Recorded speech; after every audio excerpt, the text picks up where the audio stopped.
Battre un record du monde, c'est déjà difficile. Certains impliquent de même de risquer sa vie pour la renommée. Mais pour certaines personnes malchanceuses, la mort est la seule renommée qu'elles obtiendront. Aujourd'hui, je vais évoquer 6 façons terribles dont des personnes ont tenté de battre des records du monde et y ont perdu la vie. Et comme toujours, la discrétion du spectateur est conseillée. Le 14 juillet 2013, Bill Warner ne s'attendait pas à ce qui allait arriver en montant sur sa moto. Par une chaude matinée à Limestone, Maine, avait lieu l'événement annuel de moto sur la piste de la base aérienne de Loring. Ou ailleurs, tenter de battre le record de vitesse terrestre pour motos, sinon sur la plus longue portion de bitume plat de l'État. Bill adorait battre des records de vitesse à moto. Personne ne le faisait comme lui. Il étudiait, modifiait et démontait à l'envers à peu près tout ce qu'il pouvait sur sa Suzuki Hayabusa, qui est déjà une moto rapide même si vous l'achetez neuve. Mais si vous voulez battre des records, il faut apporter quelques modifications. Je n'arrive pas à comprendre pourquoi Bill pensait qu'il devait battre ce record. Après tout, c'était son propre record qu'il essayait de battre. Seulement 2 ans auparavant, Bill avait atteint une vitesse de 311 miles par heure sur seulement 1,5 miles de piste. Il n'a pas seulement battu le record, il l'a pulvérisé. Personne avant lui n'avait dépassé 270 miles par heure. Mais voilà que Bill arrive et, en une journée, il dépasse 270, 280, 290, 300 et 310 miles par heure. Mais cela ne suffisait pas à Bill qui savait pouvoir aller plus loin. Il s'est fixé pour défi d'atteindre 300 miles à l'heure sur 1 mile de piste. Cela paraissait impossible, mais si vous connaissiez Bill, vous sauriez qu'il était le seul pilote capable de vous convaincre que c'était faisable. Même Bill savait que ce serait son dernier record. Il prévoyait de prendre sa retraite dès le lendemain, de vendre sa moto et de lancer ses propres épreuves chronométrées au Texas. Ça me fait penser au film où un policier annonce qu'il part bientôt à la retraite. Le destin n'aime pas ce genre de déclaration. Devant un petit groupe de spectateurs, Bill a fait quelques essais sur la piste. Il devait ajuster parfaitement les paramètres et être prêt pour le grand moment. Même à vitesse maximale, il te faut encore 1 km pour ralentir assez la moto et la contrôler. Malgré la légère brise ce jour-là, Bill restait confiant dans les capacités de sa moto. Sous les yeux de tous, Bill s'est approché de la ligne et monté dans la coque en fibre de carbone et a accéléré à fond. Comme une flèche, la moto est partie à toute vitesse, presque trop rapidement pour que les caméras puissent la suivre. Ce n'était pas la course la plus rapide de Bill, puisqu'il a atteint une vitesse maximale de 285 miles par heure. C'était tout de même plus rapide que n'importe quelle moto sur une distance aussi courte, mais pas assez rapide pour Bill. Tout semblait bien se passer, mais lorsque Bill a franchi la ligne d'arrivée, quelque chose n'allait pas. La moto a soudainement dévié vers la droite, percutant un socle en béton de 15 cm. Bill a été projeté à 12 mètres en l'air, sa moto a glissé sur 600 mètres avant de s'écraser. L'équipe médicale s'est précipitée sur la piste, prête au pire, mais a été choquée par sa découverte à l'arrivée. Bill était gravement blessé, mais de façon incroyable, il était encore conscient et parlait avec l'équipe venue l'aider. Comme vous pouvez l'imaginer, ses blessures internes étaient assez graves. La force de l'accident a provoqué la rupture des organes de Bill. L'impact avait brisé ses os et ses organes commençaient lentement à s'arrêter. Bill était déjà mort, mais il ne le savait pas encore. Cela rend l'incident encore plus tragique. Bill et l'équipe médicale pensaient sûrement qu'il avait survécu à l'impossible. Mais quand, 75 minutes plus tard, il a succombé à son accident et est décédé. Les enquêteurs peinaient à comprendre l'incident, évoquant une possible défaillance de pneus ou un souci mécanique. Je ne pense pas qu'il soit jamais possible de le déterminer, car même la plus petite erreur ou la moindre pièce endommagée peut avoir des conséquences dévastatrices à de telles vitesses. La plupart des professionnels ne pensent pas que les records de Bill seront battus dans les 50 prochaines années. Si vous aimez les bateaux, restez jusqu'à la fin. J'ai encore une histoire de moto à raconter, un peu plus extrême que celle de Bill. Un jeudi matin chaud de juin 2021, Alex Harville a démarré sa moto, sans savoir que ce serait la dernière fois. Alex a grandi sur sa moto, sillonnant Ephrata, Washington, et enchaînant sauts et cascades dès qu'il le pouvait. En vieillissant, Alex devenait plus audacieux et prenait plus de risques. Alex admirait son idole, le célèbre cascadeur à moto Evil Knievel. Tout comme Evil, Alex voulait aller plus haut, plus vite et plus loin. Mais personne ne s'attendait à ce qui allait se passer sur cette piste abandonnée de l'aéroport international de Grant, à seulement 20 miles de chez lui. Avançons jusqu'à Alex, 28 ans sur sa moto au Moses Lake Air Show, prêt à ouvrir 3 jours d'événements en battant un record du monde de saut à moto. Il était l'attraction principale, et les spectateurs se rassemblaient déjà avant le spectacle, espérant apercevoir celui qui allait bientôt devenir un démon de la vitesse célèbre alors qu'il tentait un saut de 351 pieds pour battre le record du monde. Je ne sais pas ce qui lui a fait penser qu'il devait faire ça. Il avait déjà 2 records du monde Guinness à son nom, tous 2 alors qu'il était encore adolescent. Peut-être que c'était parce que le spectacle aérien avait lieu à seulement une courte distance de l'endroit où Evel Knievel avait réalisé l'un de ses sauts les plus célèbres. Ou peut-être que c'était parce qu'Alex était un casse-cou né. Tous ceux qui connaissaient Alex le voyaient comme une lumière, une joie, un mari aimant et père de 2 garçons. Cependant, Alex avait aussi un côté sombre qui le poussait à prendre plus de risques.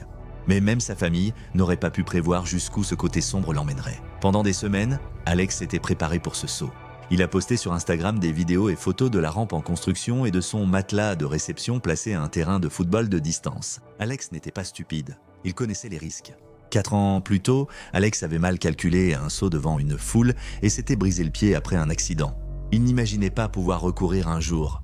Son côté casse-cou l'a encore poussé à reprendre la moto et décrocher un nouveau record du monde Guinness. Ni pour la foule, ni pour sa famille, ni même pour son idole. Alex voulait repousser les limites de sa moto et de son corps. Juste 3 jours avant le saut, Alex avait publié un dernier message inquiétant sur son Instagram. C'était une photo de la rampe terminée, Alex souriant devant elle. « Je commence à être excité à l'idée de tenter ce truc », a-t-il écrit. Avant l'événement, Alex a vérifié son équipement. Je ne sais pas pourquoi Alex n'avait jamais essayé la rampe ou le saut avant. Peut-être voulait-il surprendre la foule avec ce moment. Alex a fait vrombir sa moto, attirant l'attention de la foule qui le filmait. Pour son dernier entraînement, avant l'événement principal, Alex a décidé de sauter. Il a descendu la piste sur plusieurs centaines de mètres en accélérant à fond. Sa moto est partie sous lui, atteignant rapidement près de 150 km/h. Il lui fallait cette vitesse à cause de la grande distance avec la rampe d'atterrissage. La foule s'est arrêtée net en voyant l'approche finale d'Alex.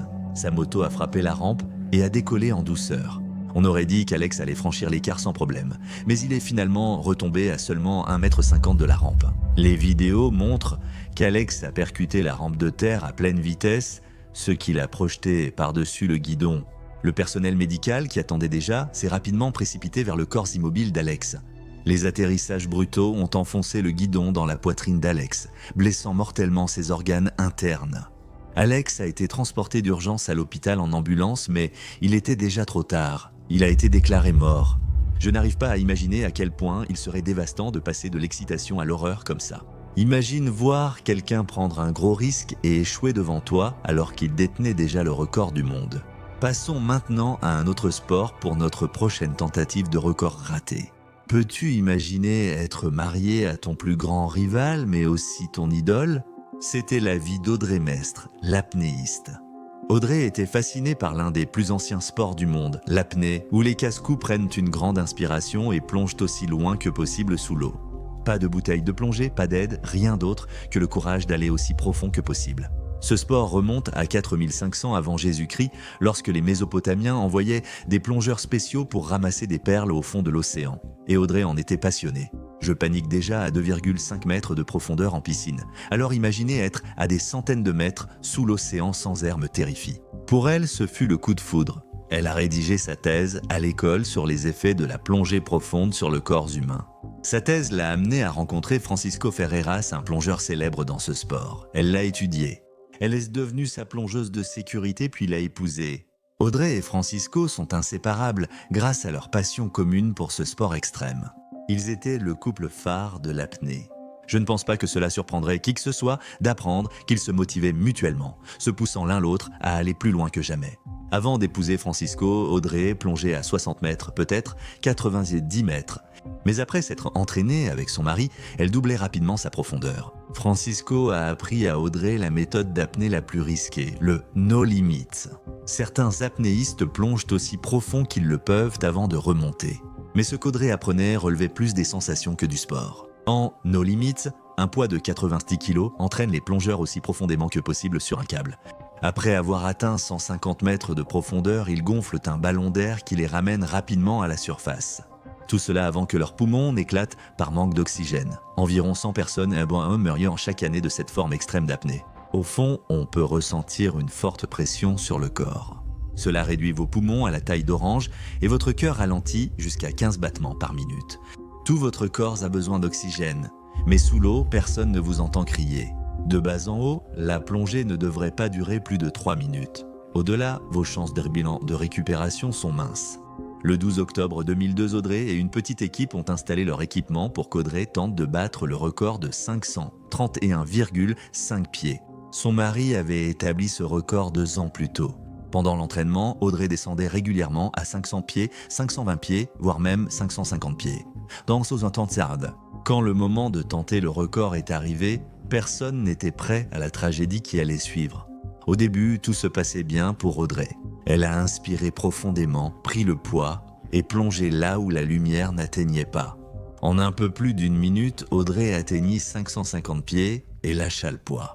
Elle a attrapé son ballon d'air et a tourné la valve pour le gonfler, mais rien ne s'est passé. Que ressentirais-tu en réalisant que tu es piégé sous l'océan sans pouvoir remonter ?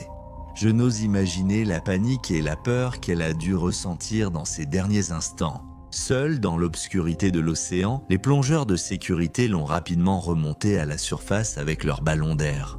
8 minutes après qu'elle ait disparu sous l'eau, le corps inerte d'Audrey est remonté à la surface. Son mari a tenté de la réanimer, mais il était trop tard. Audrey s'est noyée en tentant de battre le record mondial détenu par son mari.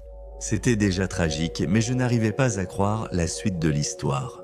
En enquêtant sur la mort d'Audrey, la communauté de plongée a découvert des détails horrifiants. Il se pouvait que ce ne soit pas un accident. Beaucoup de plongeurs ont accusé Francisco, le mari d'Audrey, de négligence lors de la plongée de sa femme. Il a inspecté l'équipement d'Audrey avant son plongeon et a refusé que d'autres y touchent. Pas assez de plongeurs de sécurité ni d'équipe médicale, alors que ce sport entraîne souvent des pertes de connaissances ou des décès. Francisco avait enfreint de nombreuses règles pour qu'Audrey entre dans l'eau ce jour-là. Qu'est-il arrivé à son ballon d'air ? Pourquoi n'y avait-il pas de médecin sur le bateau ? Pourquoi si peu de plongeurs de sécurité ? Il semblait y avoir plus de questions que de réponses. Je ne sais pas si la mort d'Audrey était un accident ou juste la suite de tous les problèmes en même temps. Depuis la mort d'Audrey, le comité de plongée refuse d'homologuer les records No Limits, jugeant cela trop dangereux. Restez dans l'eau pour notre prochain récit de record mortel. Si vous voulez comprendre Guy Garmin, il faut remonter des années avant sa tentative tragique de battre le record du monde. Guy, ou Doc Deep comme l'appelaient ses amis, était un médecin otorino-laryngologiste qui adorait l'eau. Il aimait tant l'eau qu'il a vendu son cabinet médical dans le Tennessee pour déménager sa famille à Sainte-Croix, dans les îles Vierges américaines, en 2010. Là-bas, il a découvert sa passion pour la plongée. En s'entraînant avec son mentor Ed Buckley, propriétaire d'un magasin de plongée sur l'île, il est devenu extrêmement doué pour la plongée. Après plus de 600 plongées, Guy avait obtenu sa certification de plongée technique en eau profonde. Les eaux profondes entourant l'île étaient idéales pour Guy. Passionné par les longues immersions, ce qui l'a poussé à élaborer un plan pour battre le record mondial de plongée la plus profonde avec équipement. Actuellement, le record était de 1090 pieds. Guy visait 1200 pieds, la plus grande profondeur jamais atteinte par un humain en plongée, et Doc Deep était déterminé. Avec la même précision et la même rigueur qu'il appliquait dans sa carrière médicale, Guy a mis 2 ans à se préparer pour la plongée. Il a étudié les mélanges d'air, analysé les conditions de plongée et examiné les tentatives précédentes pour aller plus profond. Le jour de la tentative, Guy était sûr d'avoir pris toutes les précautions, vérifié 3 fois son équipement et que tout était prêt.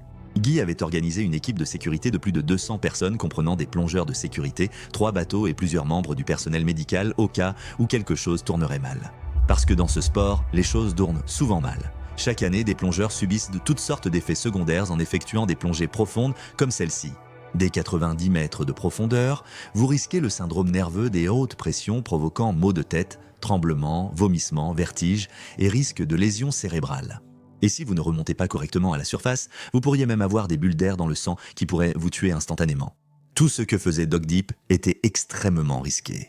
À 6 heures du matin, le 15 août 2015 à 6 heures, Guy a pris sa dernière inspiration avant de descendre lentement. Avec une équipe de plongeurs comprenant son fils, Guy est descendu à 60 mètres sans problème, car seulement 12 personnes dans le monde avaient l'expérience de Guy. Son équipe de sécurité s'est arrêtée ici, regardant Guy descendre seul, de plus en plus profondément dans les ténèbres de l'océan. Une équipe de plongeurs s'est préparée à retrouver Guy lors de sa remontée à la station d'air à 110 mètres. Si tout se déroulait comme prévu, ils devaient voir Guy 38 minutes plus tard, mais l'équipe ne l'a jamais vu. Dans cette obscurité, quelque chose a mal tourné. L'équipe a attendu 3 minutes après l'heure prévue, puis 5 minutes, 10 minutes, mais Guy ne remontait toujours pas de la plongée la plus profonde jamais réalisée. Ils ont pensé que Guy s'était peut-être perdu ou que son équipement posait problème. L'équipe sur les bateaux, dont la femme et le fils de Guy, a attendu aussi longtemps que possible. Finalement, tous ont admis que Guy s'était noyé, mais la police de l'île n'a confirmé la découverte du corps qu'après 4 jours. À ce jour, le secret de ce qui s'est passé repose avec Guy dans sa tombe aquatique. Je ne sais pas si Guy est courageux ou impulsif. Des plongeurs expérimentés estiment que sa formation a été trop rapide. Sur 600 plongées seules, 35 ont dépassé 150 mètres de profondeur.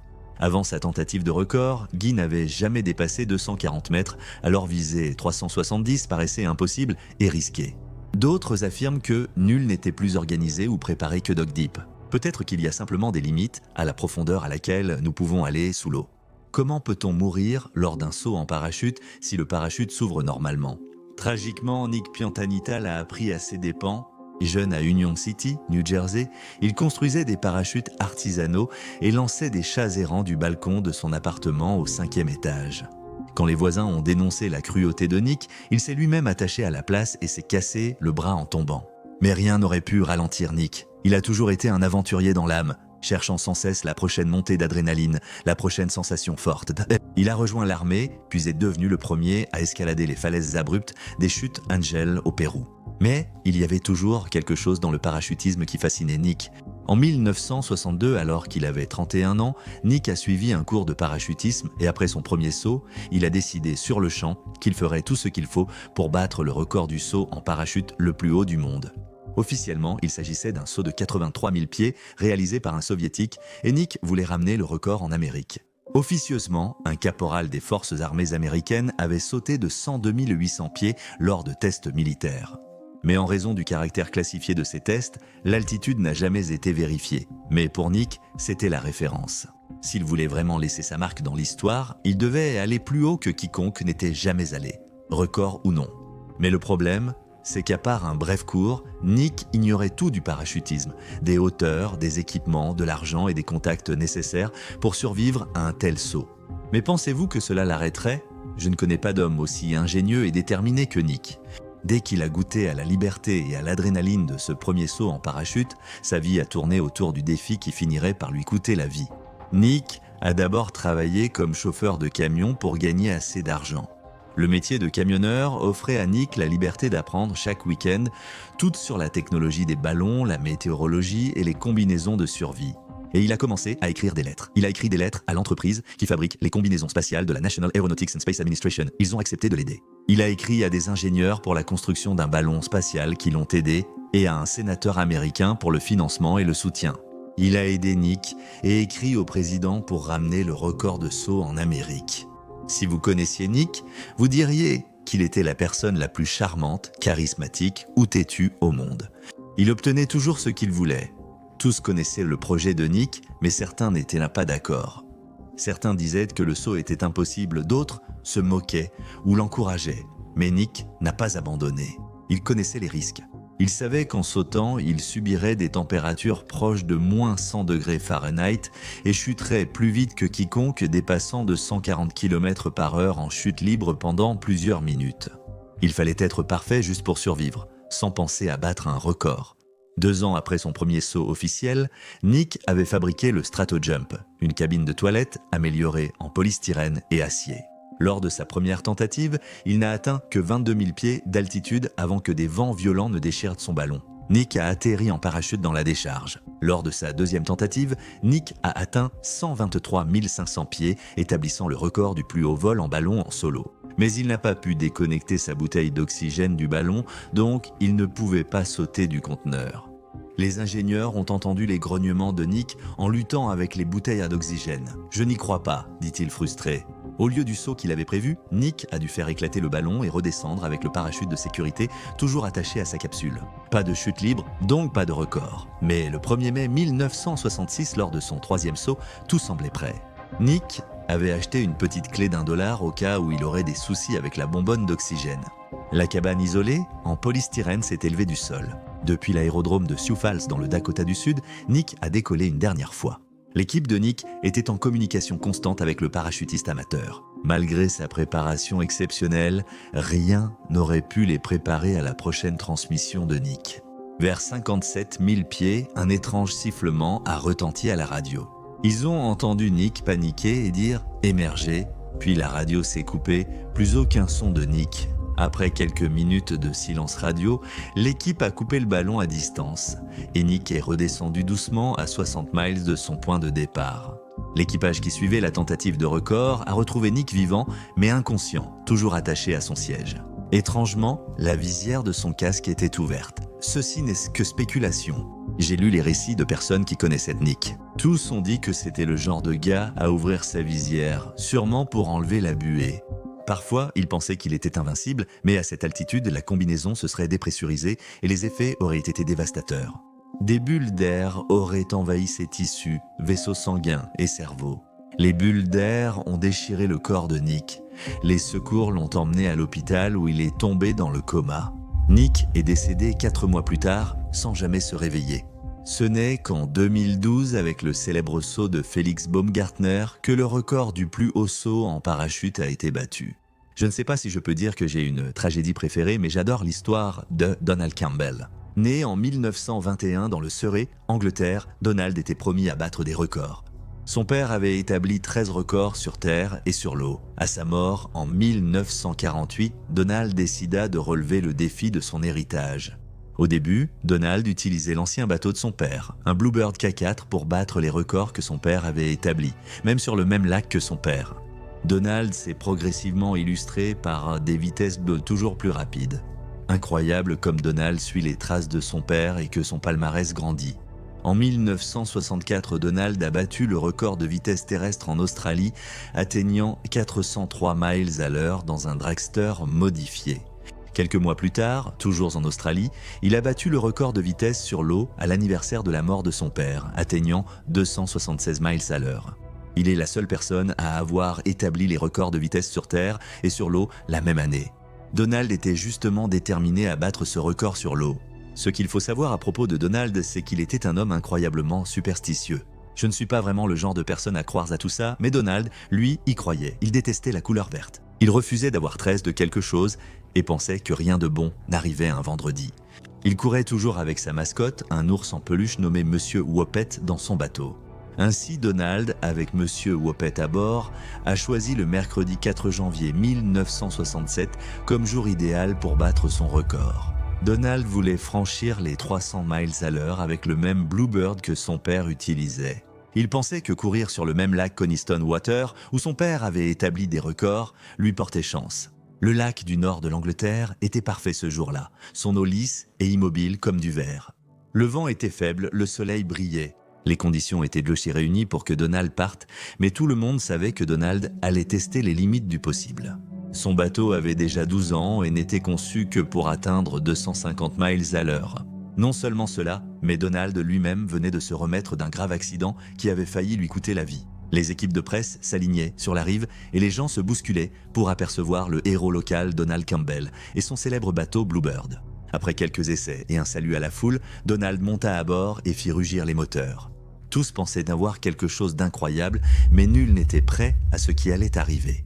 Alors que Donald s'élançait sur le lac, il dépassa rapidement la vitesse maximale de 250 miles à l'heure prévue pour son bateau. Donald, depuis son siège, discutait à la radio avec son équipe de la situation dans l'embarcation. À ce moment, il a signalé des soucis. « Je ne vois pas bien », a-t-il dit par radio. « L'eau est mauvaise ». Il n'a pas ralenti, mais son équipe n'était pas inquiète. Ce genre de choses est courant, et Donald savait ce qu'il faisait. Du moins, c'est ce qu'il pensait, il a rappelé par radio. « Pleine puissance », dit-il, en précisant que le bateau avait atteint sa vitesse maximale pour la journée. Donald l'avait fait. Il avait dépassé son record, allant à plus de 300 miles à l'heure, peut-être qu'il n'y avait finalement pas lieu de s'inquiéter. Tout le monde a alors vu qu'il y avait un problème avec le bateau Bluebird, dont l'avant a commencé à se soulever. 3 degrés de soulèvement suffisent bien pour être en difficulté. Le vent a saisi le bateau et l'a retourné. « J'y vais » à radio Donald, qui sentait qu'il perdait le contrôle du gigantesque engin. Le bateau a été projeté à 15 mètres dans les airs, semblant s'envoler comme un avion avant de se retourner en plein vol.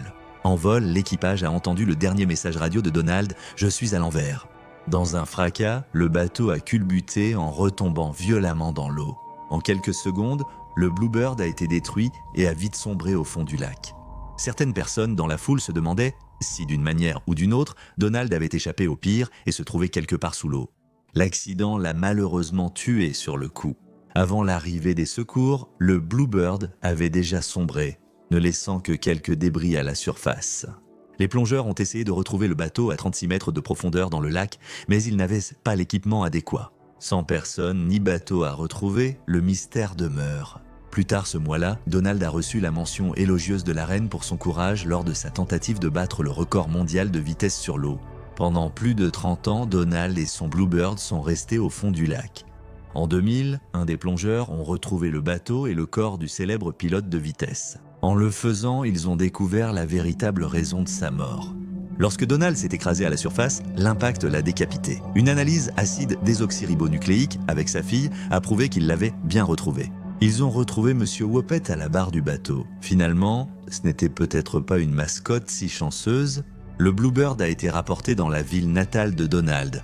Vous pouvez visiter le musée et toucher le bateau qui a tué Donald alors qu'il battait son record. Mais évitez le vendredi. Ces hommes et femmes étaient des preneurs de risques intrépides. Mais je pense qu'un peu de peur peut être bénéfique. Merci d'avoir regardé, à la prochaine vidéo. Soyez audacieux, vivez avec courage.